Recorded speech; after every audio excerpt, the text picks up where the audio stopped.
I bid you welcome to my review of The Batman vs. Dracula. Alright, that's a bit much now. It's not even spooky season.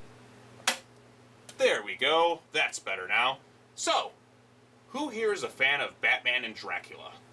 They're two of the most iconic characters in the history of the world. There's been countless stories about these two characters ranging from books, movies, TV shows, video games, theme park rides, comic books, and pretty much any other way you can think of. Given the countless stories told about these two iconic characters, it was only a matter of time before someone pit them together. But this film wouldn't be the first time that these two characters had crossed paths. There were two unofficial films made about these characters. There was one made by Andy Warhol and another Filipino film called Batman Fights Dracula. To my knowledge, no full-length cuts of these movies exist anymore, but they remain unofficial, so they don't really count anyways. The first time these characters did cross over officially was in the DC Elseworlds Batman and Dracula trilogy. The first story being Batman and Dracula Red Rain, the second storyline being Batman Bloodstorm, and the final storyline being Batman Crimson Mist. The three stories were compiled into the DC Elseworlds Batman Volume 2. This is where I read the series for the first time, and I gotta say, I quite enjoyed it. Dracula is only in the first story, but the follow-up stories deal with the fallout of his battle with Batman. If you ever want to see a storyline where Batman turns into a vampire and goes on a crazy killing spree of his entire rogues gallery, then this is the story for you.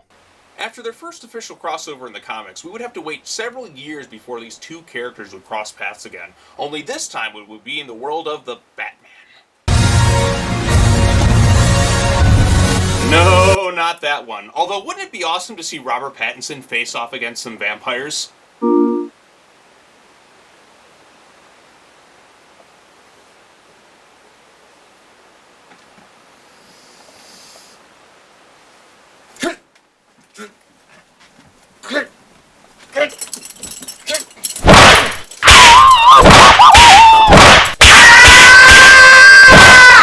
And don't you come back here again! When I'm referring to the world of the Batman, I'm referring to this! The animated TV show. Which I just knocked all this shit all over the place. Hopefully I didn't break anything.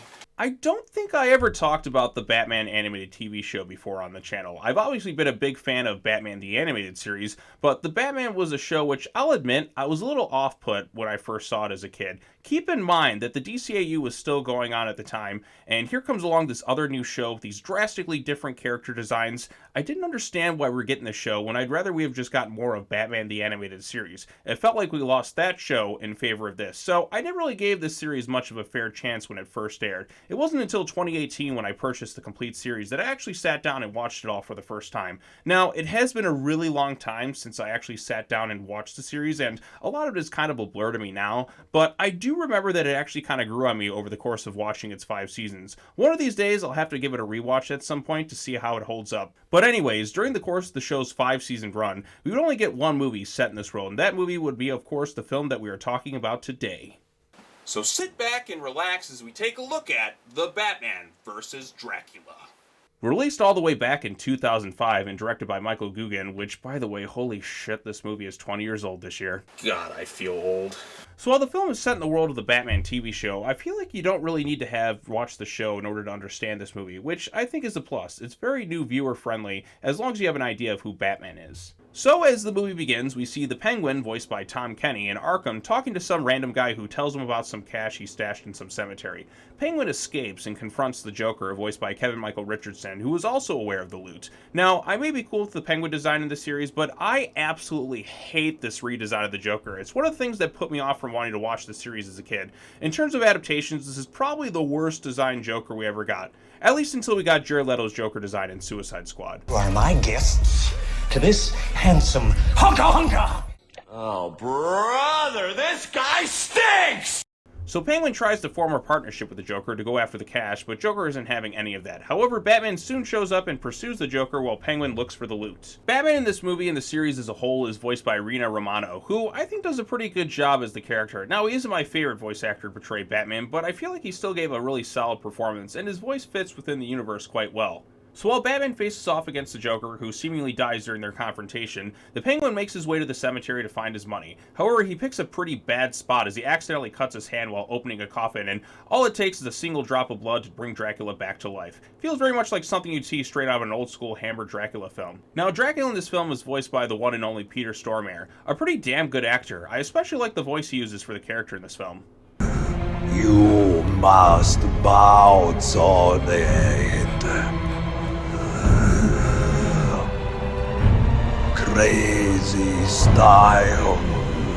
Sorry about that. I couldn't resist making at least one Nosferatu joke in this video. So Dracula is brought back, and the movie explains that through various circumstances, his coffin was moved to Gotham all those years ago while he was out of commission. The first thing he does after he wakes up is bite some guy and turns him into a vampire. He then decides to make the Penguin his servant, which is kind of ironic considering the Penguin's upbringing. Seeing him as the servant is a nice contrast to where he perceives his placement within society as a whole. Now, with Dracula brought back, he immediately begins plans for his takeover of Gotham City, while also becoming instantly intrigued by the existence of Batman. The first thing he does is start attacking people, draining them of their blood to regain his strength, and starts turning them into vampires. The next part is staking his claim amongst the Gotham elite, which brings him to Wayne Manor for a party where we get our first confrontation between Bruce and Dracula, now going by Dr. Alucard. I do love how this movie carries over some of that silliness of Dracula's very obvious name disguises he uses to conceal his identity. While at the party, Dracula puts Bruce under his hypnosis and almost manages to get him alone to turn him into a vampire, but Alfred breaks him out of the trance he was in, and Bruce soon figures out who Alucard really is,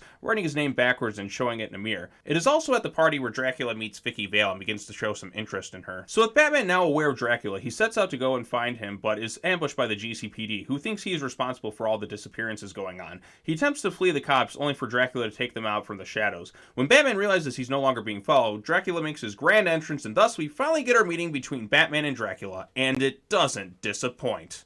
The animation here is great. It's dripping with so much atmosphere and style, especially compared to how lifeless a lot of modern DC animation is. I also like the music in the scene. The way that violin kicks in a sort of sinister way whenever Dracula emerges from the shadows really adds to his mystique. In terms of the fight, Dracula is clearly the more powerful opponent, with Batman unable to land a single hit on him. It reminds me of the Resident Evil games where you try to fight Wesker and he shows his ridiculous dodging skills. Fuck you, Wesker. Just kidding. I love you, Wesker. Batman almost ends up dying in the process, but ends up being saved thanks to the sunlight. Soon afterwards, he gets to work trying to find a cure for Dracula's victims. The movie does establish that while vampires are supernatural, it is also a disease of the blood, and can be cured in some cases.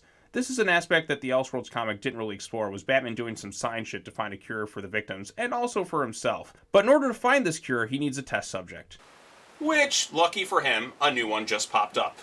You see, despite seemingly dying earlier, the Joker returns to the movie, this time popping back up in Gotham Cemetery, where he had heard the loot from earlier was located. However, with him being an idiot, he accidentally opens up Dracula's coffin, where Dracula attacks him and turns the Joker into a vampire. No!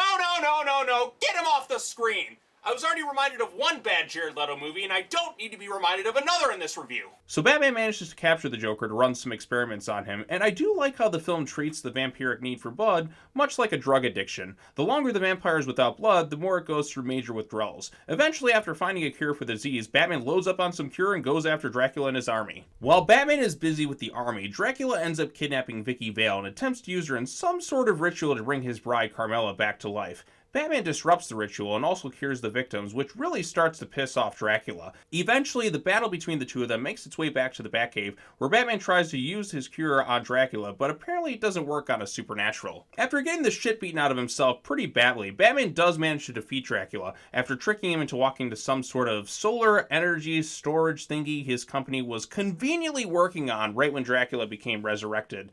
Now, keep in mind, Dracula could have finished him off, but he just had to take his time and monologue about how superior he is. But ultimately, he does meet his end in a pretty cool way. I'm the Batman, and you're dust.